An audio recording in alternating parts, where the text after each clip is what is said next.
When I Was Dead by Vincent O'Sullivan. That was the worst of Ravenel Hall. The passages were long and gloomy. The rooms were musty and dull. Even the pictures were somber and their subjects dire.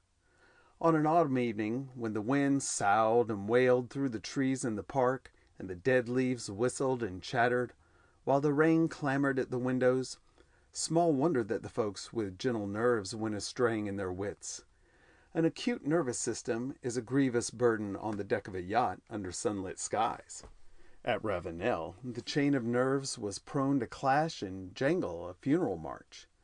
Nerves must be pampered in a tea-drinking community, and the ghost that your grandfather, with a skinful of port, could face and never tremble, sets you, in your sobriety, sweating and shivering, or, becoming scared, poor ghost, of your bulged eyes and dropping jaw, he quenches expectation by not appearing at all. So I am left to conclude that it was tea which made my acquaintance afraid to stay at Ravenel. Even Wilburn gave over, and as he is in the Guards, and a polo player, his nerves ought to be strong enough. On the night before he went, I was explaining to him my theory, that if you place some drops of human blood near you, and then concentrate your thoughts, you will, after a while, see before you a man or woman who will stay with you during long hours of the night, and even meet you at unexpected places during the day. I was explaining this theory, I repeat, when he interrupted me with words, senseless enough, which sent me fencing and parrying strangers, on my guard. "I say, Alastair, my dear chap," he began, "you ought to get out of this place and go up to town and knock about a bit. You really ought, you know." "Yes," I replied, "and get poisoned at the hotels by bad food, and at the clubs by bad talk, I suppose? No, thank you. And let me say that your care for my health enervates me." "Well, you can do as you like," says he, rapping with his feet on the floor. "I'm hanged if I stay here after tomorrow. I'll be staring mad if I do." He was my last visitor. Some weeks after his departure, I was sitting in the library with my drops of blood by me. I had got my theory nearly perfect by this time, but there was one difficulty. The figure which I had ever before me was the figure of an old woman with her hair divided in the middle, and her hair fell to her shoulders, white on one side and black on the other. She was a very complete old woman, but alas, she was eyeless, and when I tried to construct the eyes, she would shrivel and rot in my sight. But tonight I was thinking as I had never thought before, and the eyes were just creeping into the head when I heard a terrible crash outside, as if some heavy substance had fallen. Of a sudden the door was flung open and two maidservants entered. They glanced at the rug under my chair, and at that they turned a sick white, cried on God, and huddled out. "How dare you enter the library in this manner?" I demanded sternly. No answer came back from them, so I started in pursuit. I found all the servants in the house gathered in a knot at the end of the passage. "Mrs. Pebble," I said smartly to the housekeeper, "I want those two women discharged tomorrow. It's an outrage. You ought to be more careful." But she was not attending to me. Her face was distorted with terror. Ah, dear," she went. "We had better all go to the library together," she says to the others. "Am I master of my own house, Mrs. Pebble?" I inquired, bringing my knuckles down with a bang on the table. None of them seemed to see me or hear me. I might as well have been shrieking in a desert. I followed them down the passage and forbade them to enter the library. But they trooped past me and stood with a clutter round the hearth rug. Then 3 or 4 of them began dragging and lifting, as if they were lifting a helpless body, and stumbled with their imaginary burden over to a sofa. Old Soames the butler stood near. "Poor young gentleman," he said with a sob. "I've knowed him since he was a baby. And to think of him being dead like this, and so young, too." I crossed the room. "What's all this, Soames?" I cried, shaking him roughly by the shoulders. "I'm not dead. I'm here. Here!" As he did not stir, I got a little scared. "Soames, old friend," I called. "Don't you know me? Don't you know the little boy you used to play with? Say I'm not dead, Soames. Please, Soames." He stooped down and kissed the sofa. "I think one of the men ought to ride over to the village for the doctor, Mr. Soames," says Mrs. Pebble, and he shuffled out to give the order.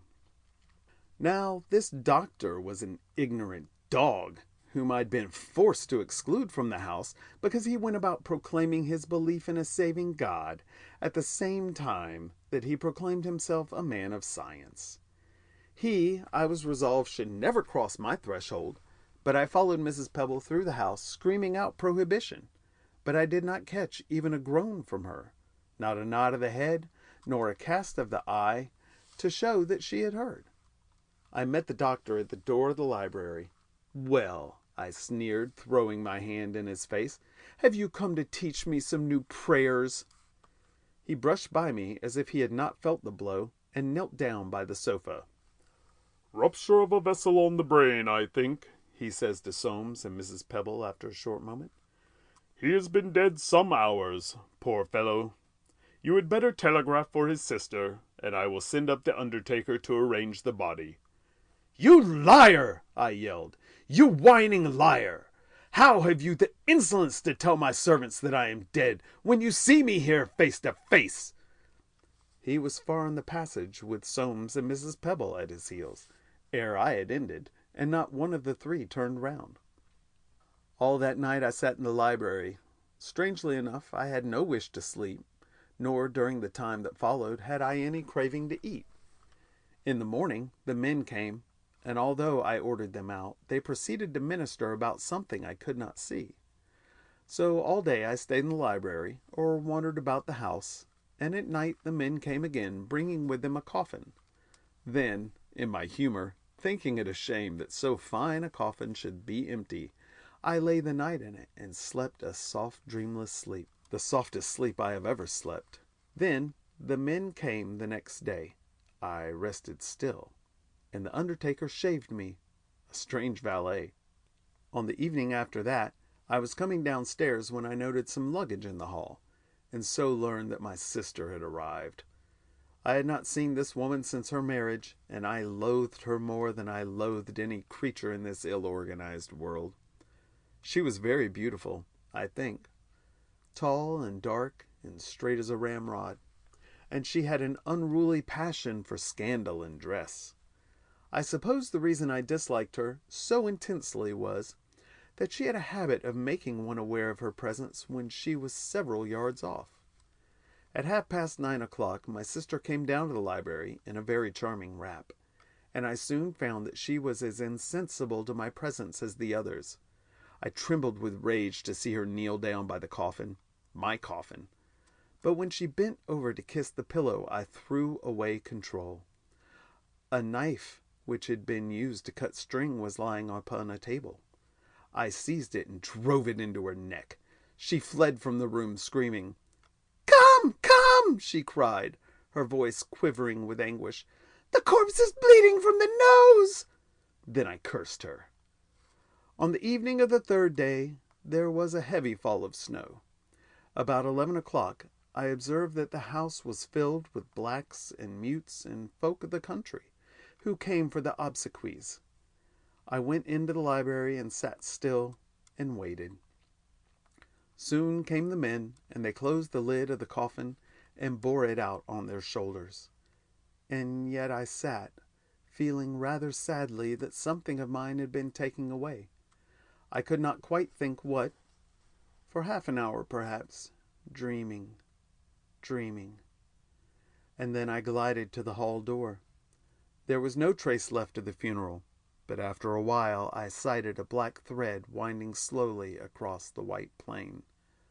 "I am not dead," I moaned, and rubbed my face in the pure snow and tossed it on my neck and hair. Sweet God, I am not dead. End of When I Was Dead by Vincent O'Sullivan. Recording by C.T. Nesby.